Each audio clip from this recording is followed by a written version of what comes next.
31 তারিখের মধ্যে কিভাবে করবেন আর জানি না, কদ্দুর গেছেন তাও জানি না। যে কোনো উপায়ে আপনাকে ঘোষণা করতেই হবে। বিএনপি চায়, জামাত চায়, এনসিপি চায়, সরকার চায়, তাহলে আসতেছে না কেন? জুলাই চলে যাইতেছে, জুলাই সনদের কোনো খবর নাই। দেখেন, বিমান দুর্ঘটনা হবে, লঞ্চ দুর্ঘটনা হবে, রাষ্ট্র বাইচে থাকলে হাজারটা বিপদ ঘটতেই থাকবে। কোনোভাবেই জুলাই সনদ থেকে ফোকাস সরাই ফেলা যাবে না। রাষ্ট্র বিনির্মাণে যে ইনসাফের সংগ্রাম, তা থেকে ফোকাস সরানো যাবে না। আপনাদেরকে এক্স্যাক্টলি বলে দেই, সময় আজকে হলো 23 তারিখ, 31 তারিখ পর্যন্ত সময়।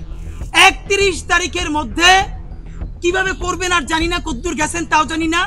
যে কোনো উপায়ে আপনাকে জুলাই সনদ ঘোষণা করতেই হবে। দেখেন, গণমাধ্যম ধরেন একজনের একটা কথা শুনে কোট করে নিউজ করে দিল 150 মারা গেছে। তথ্যর যে কত ধরনের ম্যানুফ্যাকচারিং হয়, এটা আপনারা আমার চেয়ে ভালো জানেন, যে একটা রিয়েল র ডাটা কতভাবে যে ম্যানুফ্যাকচার্ড হইতে পারে।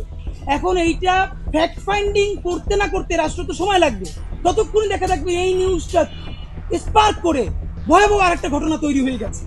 সুতরাং আমার যেটা মনে হয়, এটা রাষ্ট্র পারবে না, প্রত্যেক গণমাধ্যমেরই নিজের দায়িত্ব যে কত দ্রুত সংবাদ যেরকম প্রকাশ করা যায়, এটা যেরকম জরুরি, সাথে সাথে কতটা বেশি নির্ভুল এবং দায়িত্বশীলতার সাথে করা যায়, এটাও কিন্তু জরুরি।